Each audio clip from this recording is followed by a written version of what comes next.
Sa mundo ng kaligtasan, kailangan mong maging handa sa kahit anong panganib. At sa larangan ng digmaan, ang mga bansa ay walang tigil sa paghahanda gamit ang mga makabagong teknolohiya. Ang mga sandatang ito ay hindi biro. Tinutulak nila ang hangganan ng engineering at nagpapakita ng malaking kapangyarihan. Narito tayo ngayon, hindi para matakot, kundi para matuto. Para maintindihan ang mga kagamitang ito at ang epekto nito sa mundo. Mula sa mga fighter jets na kayang maglaho sa radar, hanggang sa mga submarino na kayang magtago sa pinakailalim ng karagatan. Ating tuklasin ang mga armas na ito at alamin kung paano ito nakakaapekto sa balanse ng kapangyarihan sa mundo. Maghanda na para sa isang matinding paglalakbay sa mundo ng mga armas. Tandaan, ang kaalaman ay kapangyarihan. At sa mundong ito, ang kaalaman ay maaring mga hulugan ng kaligtasan. Ang F-35 Lightning II, parang isang agila sa himpapawid. Mabilis, malakas, at halos hindi mo makita. Ang stealth technology nito ang nagpapahirap dito matukoy ng radar na nagbibigay sa kanya ng malaking kalamangan sa labanan. Isipin mo, nasa himpapawid ka, nagpapatrolya. Biglang may lumabas na F-35, parang multo. Bago ka pa makapag-react, pinatamaan ka na niya. Ganyan kalakas ang F-35. At hindi lang yan, kaya rin itong lumaban sa lupa at dagat. Pwede itong magdala ng iba't ibang klase ng bomba at missiles. Tunay na isang versatile na armas. Maraming bansa ang gumagamit na F-35, kabilang na ang Estados Unidos, United Kingdom, Japan at Australia. Ito ay patunay ng kakayahan at kahalagahan ng fighter jet na ito. Sa susunod na kabanata, titingnan natin ang isa pang halimaw sa himpapawid, ang B-2 Spirit Stealth Bomber. Maghanda na para sa isa pang nakakakilabot na paglalakbay. Kung ang F-35 ay agila, ang B-2 Spirit naman ay isang multo. Isang multo na kayang magdala ng napakalakas na armas. Ang B-2 Spirit ang isa sa pinakamahirap matukoy ng radar sa buong mundo. Isipin mo, may isang bomber na kayang lumipad ng libu-libong milya, magdala ng nuclear bombs, at hindi man lang mahuli ng radar. Nakakatakot, di ba? Kaya ng B-2 Spirit na magdala ng conventional at nuclear bombs na ginagawa itong isang malaking banta sa kahit anong bansa. Sa kabutihang palad, ilan lang ang nagmamay-ari ng B-2 Spirit at ginagamit lamang ito sa mga critical na misyon. Kahit na nakakatakot ang B-2 Spirit, mahalagang tandaan na ito ay isang produkto ng katalinuhan ng tao. Isang patunay ng kakayahan natin na lumikha ng mga kamanghamanghang teknolohiya. Sa susunod na kabanata, bababa tayo sa karagatan at titingnan ang isang halimaw sa ilalim ng tubig, ang Zumwalt-class destroyer. Manatiling nakatutok.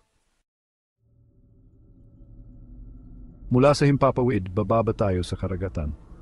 Dito natin makikita ang Zumwalt-class destroyer, isang halimaw na gawa sa bakal at teknolohiya.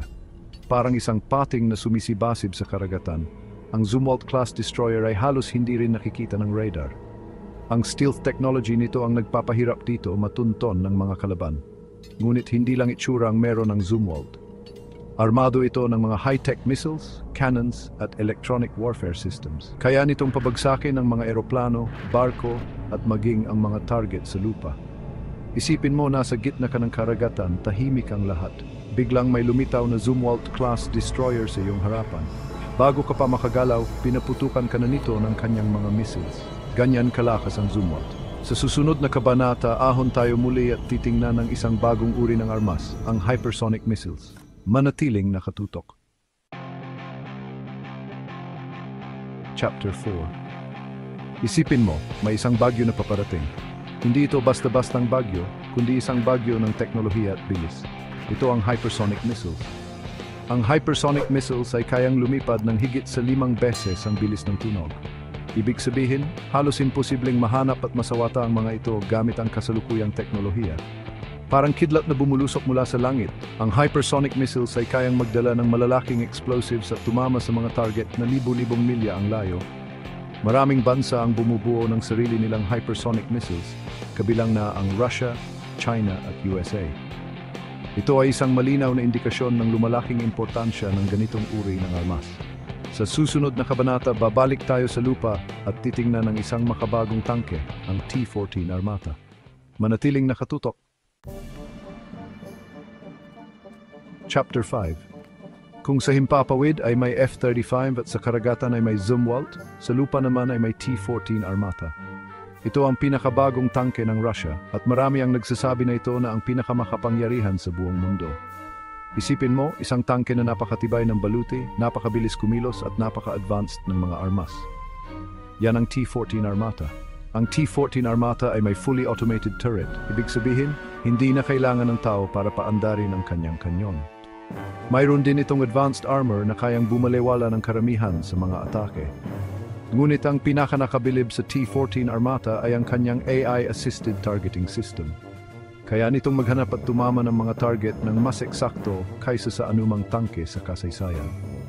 Sa susunod na kabanata, tatahakin natin ang isang nakakapangilabot na armas, ang DF-41 Intercontinental Ballistic Missile. Manatiling natok. Chapter 6. Sa lahat ng armas na ating napag-usapan, ang DF-41 ang sigurado akong magpapabilis ng tibok ng iyong puso. Ito ang DF-41 Intercontinental Ballistic Missile, ang pinakamakapangyarihang missile na ginawa ng China.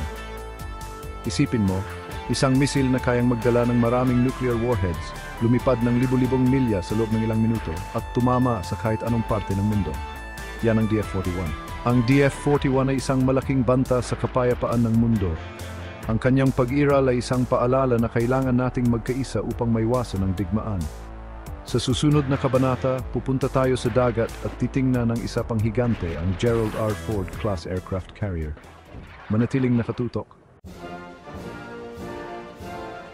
Chapter 7, Gerald R. Ford class aircraft carrier, ang lumulutang na lungsod ng digmaan. Mula sa kalawakan, babalik tayo sa karagatan.